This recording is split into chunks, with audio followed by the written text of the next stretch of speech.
वालेकुम दोस्तों, आऊं जो पंहिंजो अली हसन चढ़ड़ ऐं अवां ॾिसी रहिया आहियो मुंहिंजो फेसबुक पेज ऐं YouTube channel Ali Hasan Chadhar fans. तो दोस्तों अॼु ॻाल्हि कंदासीं ड्रामा सीरियल हवेली जे बारे में ऐं उनखां पोइ जेके ॿिया ड्रामा नवां अचण रहा आहिनि उन्हनि जे बारे में ॻाल्हि कंदासीं। सभ खां पहिरियों मुंहिंजे हिन चैनल खे सब्सक्राइब कयो, लाइक कयो, कमेंट कयो ऐं दोस्तनि ताईं शेयर कयो। तो दोस्तों ड्रामा सीरियल हवेली हिकु तमामु बहितरीनु ड्रामो जेको हिन वक़्तु ज़बरदस्त हली रहियो आहे ऐं ॾींहों ॾींहुं हिन ड्रामे में जेका नवाण अची रही आहे हिकु तमामु बहितरीनु आहे। मंज़ूर दानिश साहब जी जेका महिनत आहे ज़बरदस्त महिनत आहे, ही महिनत रंग लाहे पई।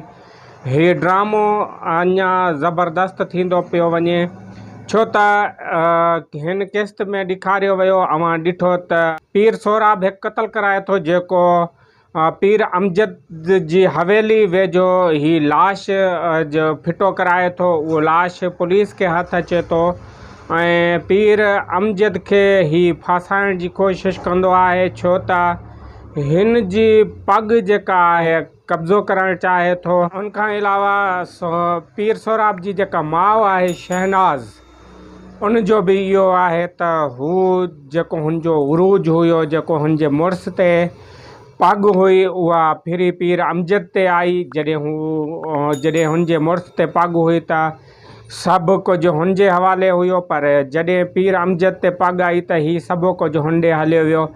उनजे करे शहनाज़ हिन खे वापसि कराइण जी कोशिशि करे थी ऐं पीर सोराब खे चए थी त पंहिंजा पेर जेके आहिनि उहो सिधा रख, छो त ही शराबी ज़ानी ऐं व्याजखोर आहे।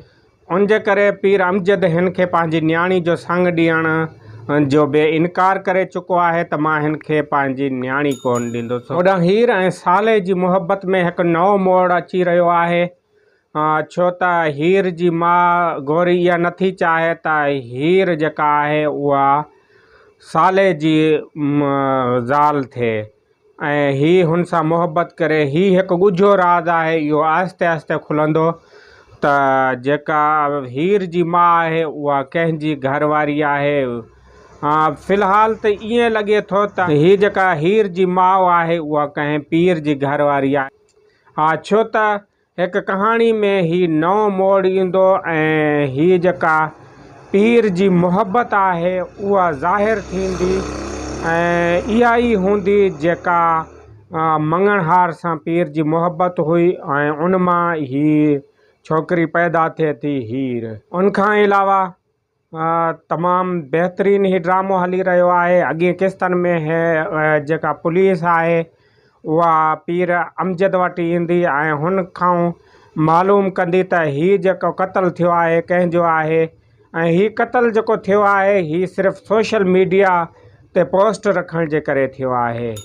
त जीअं अॼुकल्ह मां ॾिसो पिया त नसरुल्ला गॾाणी ते हमिलो थियो आहे, उनजो गुनाह इहो आहे त हू ग़रीब मिसकिननि जो हमदर्द हुयो ऐं हुनखे गोलियूं हणी ज़ख़्मी कयो वियो आहे।